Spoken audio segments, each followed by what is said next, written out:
and reputed institution, and I'm really delighted to be here. I know your mess closes by 9:15, so we'll try and keep it as simple as we can. So good evening. My name is Ram. I'm the Minister for Information Technology and Industry and Commerce from the youngest state in India today, the state of Telangana, and I keep calling it the startup state. I'm guessing many of you are from Hyderabad. How many? Okay, pretty much all of you. Anybody who's not from Hyderabad? Okay, there are a few. Oh wow, there are a lot of them. All right, good seeing you all. So I call my state a startup state. There is a reason why I call it a startup state. See, when you get an opportunity to make a clean slate beginning, when you get an opportunity to start off without the burden of legacy, without the burden of somebody weighing heavily on your shoulders, on your head, I think you can make a lot of innovative beginnings. And that's exactly what we've tried to do in the state of Telangana. When we started off about 2.5 years ago, on the 2nd of June 2014, our Honorable Chief Minister Shri K. Chandrasekhar Rao Garu, who's led the Telangana agitation from the front, he's a firm believer in one theory. He believes that no individual or no institution is a repository of wisdom. He believes very firmly that nobody knows everything. For a leader, for a minister, for a chief minister, or for any individual to think that I know everything, I'm an expert at everything, would be a fallacy. So therefore, when he started off with his young state of Telangana, and especially with respect to technology, especially with respect to innovative policy making, he has given us a clear mandate. He said, do not reinvent the wheel. He said, learn from the best. Imbibe the best practices from across the world. You don't have to start from the scratch on everything. You don't have to worry about being, very, very innovative in terms of being novel and path-breaking. He said, if there are good policies out there, if there are good ideas out there, pick them up, make them your own, and make sure you actually follow through and do a good job of it. So that's how, when we started thinking about coming out with our IT policy, coming out with our industrial policy, we started on the right earnest. We started visiting places. We started talking to thought leaders. We started talking to different political leaders who were very experienced. We started talking to industry leaders. And then that's how we started formulating our policies. But even before I come to that, I'd like to share with you one thing. In fact, as was mentioned earlier, we've come out with India's largest technology incubator today in Hyderabad. It's called the T-Hub. Before I go any further, I'd like to play a very small video for you, which kind of sets the tone as to what we are talking about with respect to innovation and technology ecosystem. If somebody can get the lights here. Can you get the lights? Yeah? I'll click this. This one, right?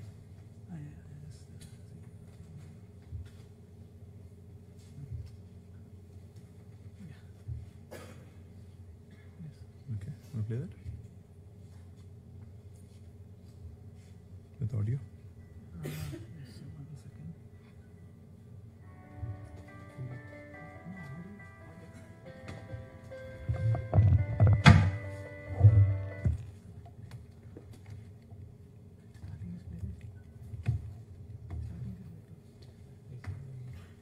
Okay.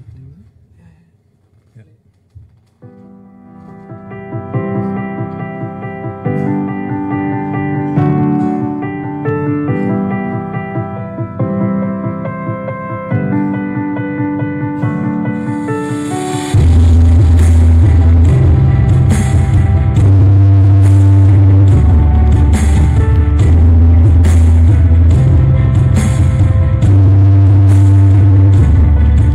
So the dream was always to make Hyderabad one of the top 10 startup destinations in the world. So we started off with Catalyst, which is our incubator, but we've gone further than that, and now we're calling ourselves the fastest growing startup engine. This is, in fact, the first look at the new India of tomorrow. And this can be the starting point of that new wave. So it's a great privilege to be here today. I am here to be most inspired by your dreams, your ambitions, and what I think you're going to do going forward in terms of changing the world because of what you do here at T-Hub and beyond. Thank you so very, very much. The next journey for us is to enable startups to significantly scale up and go to market. Whatever it takes for us to foster that is what we're going to focus on. The last 1 year at T-Hub has been incredible. We have startups being born every day. We have corporates moving in and wanting to solve innovation challenges.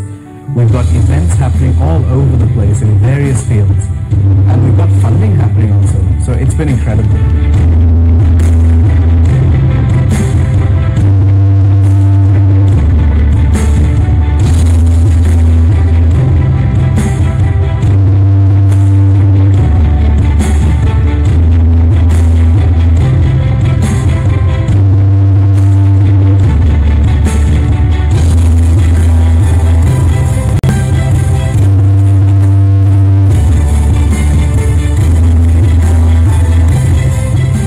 Basically provides you a platform to dabble, to cherish in innovation.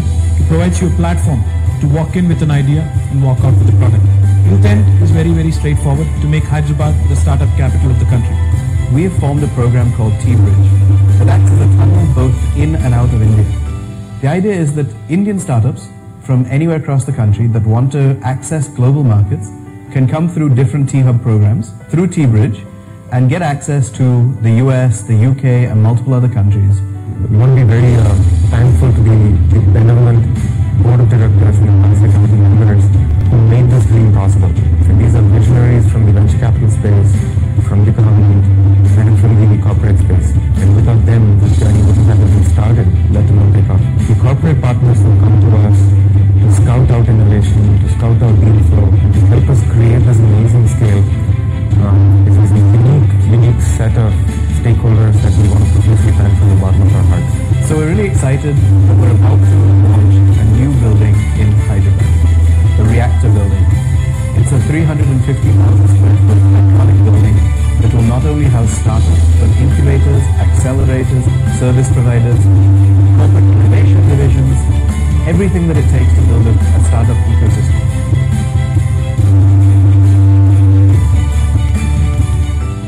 T-Hub is the fastest growing startup engine that's catalyzing scale, innovation, and deal flow. We're well on our way to becoming one of the top startup destinations in the world.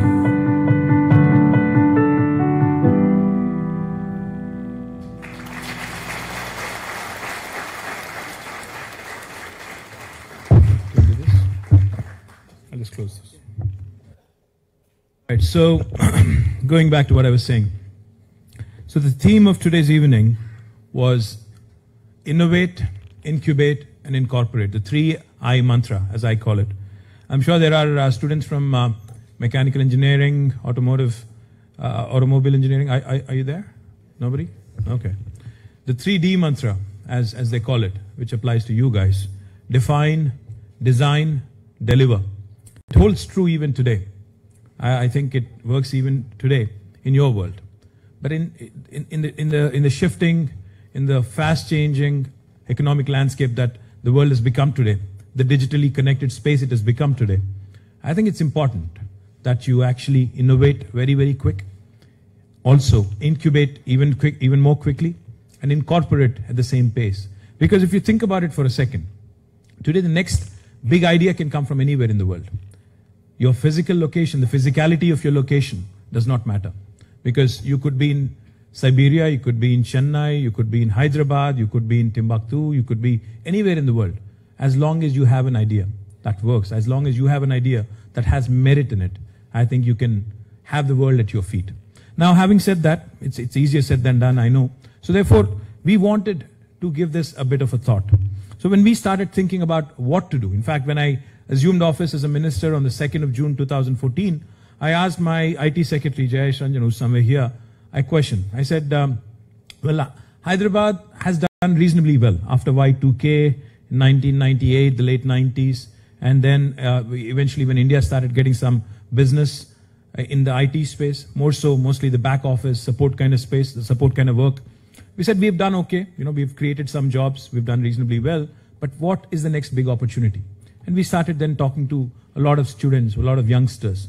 And then what I've realized is, today's youngsters of India, like you guys, are not content. You guys are not happy in just being the back office of the world. You guys don't want India to be the tech support center, or if I have to put it bluntly, a BPO for the world. You want more. You aspire for more. In fact, you feel that if a Zuckerberg can do it, if a Larry or a Sergey can do it, why can't I do it? In the technology space, where technology is the greatest leveler, where technology is the greatest enabler, where technology enables anybody who has an idea to actually ride a wave of growth, ride a wave of an opportunity, and deliver the goods and deliver solutions for the world. You guys believe that Indians have it in them. And I actually absolutely confidently can say that Indians possibly today have the best shot at solving the world problems than ever before. And the reason why I say this is because as a country today, if you look at India, the world is getting older, but India is getting younger. Today, India, more than 50% of the population is at a median age of 29, unlike ever in the history of this world. More than 65% of the population today in India is less than the age of 35. That makes us the country with the largest workforce on the planet. America is aging. China is aging.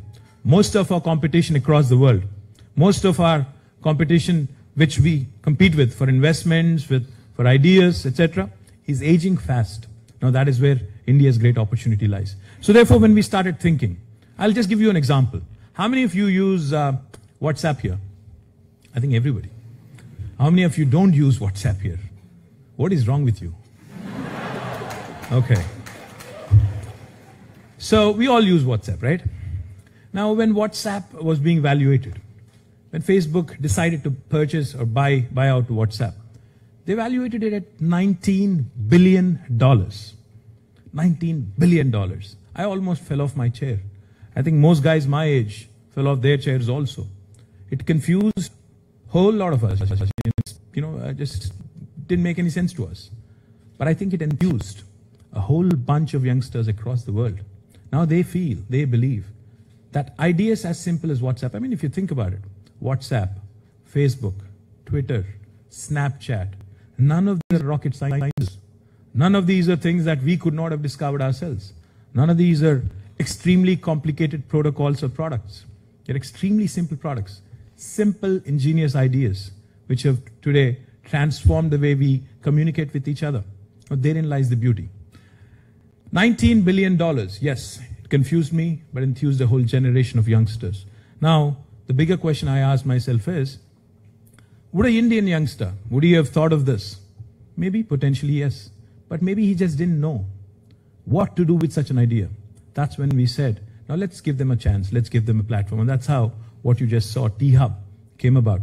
T-Hub today is India's largest incubator. And like I said, the theme of T-Hub is innovate, incubate, and incorporate in the same facility. You guys, if you have an idea, don't worry about how to set up a company, how to incorporate a company, how to actually ensure, you write a business plan to the banks, to the VCs, to the private equity players, to the financial institutions. You don't have to worry about anything. As long as you have an idea which has merit in it, which can be transformed into a service or a product, you can walk into T-Hub confidently, work with us. You have Indian School of Business doing the business mentorship. You have IIT Hyderabad and IIT Hyderabad doing the technology mentorship. And you have Nalsar, because IP is very important when you have an idea, intellectual property. So therefore you have Nalsar, which is one of the best law schools in the country, doing IP mentorship. We took care of all that. Now all you have to do is walk in, start working on your idea, build a team around it, start looking for resources, start making pitches, and ensure that your idea grows from what it is into just an idea, from the ideation stage into a product stage. Now, this raises a very important question. Once you have a product, say for example, you come out with the next WhatsApp.